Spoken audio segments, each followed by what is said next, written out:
Live ku Projan Media TV. Yonna gy'oli ffe tukwebaza, tetujja koowa kwebaza ggwe eyokumira ku Projan Media TV.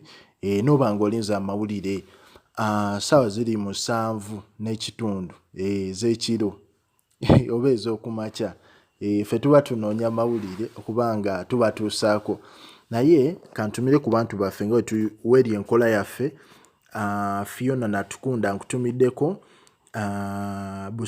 Busawule John nkutumiddeko, Sotia Yasen nkutumiddeko, Yes Tom shout outs to you, Sulaina Omukulo nkutumiddeko, Agnes Nanzizi nkutumiddeko, yonna gy'oli nkutumirako. Nagambye hitting a notification button akadde ako kanyigeeko so that buli story gye tuteekayo oba ogifuna mangu okomentinga ensi gy'olimu ne wa gy'oli tusobole okutumirako. Yes, omukulu Eddie Kenzo Eddie Kenzo taggwako byewuunyisa bantu, naye omukulu ono alina comment ze yabadde addamu ku Twitter.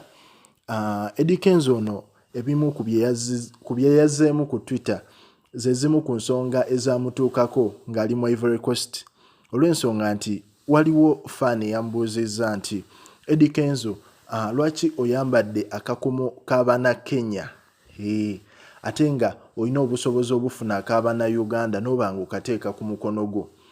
Eddie Kenzo teyaluddewo okuggyako ya respondinze mu bwangu n'embiro, n'agamba ono Guy nti ekikulu ekiriwo nti nze nasala eddiiro spiritually sikyali muna Uganda olw'ensonga nti Uganda mwandeeka nfiire mu Ivory Coast.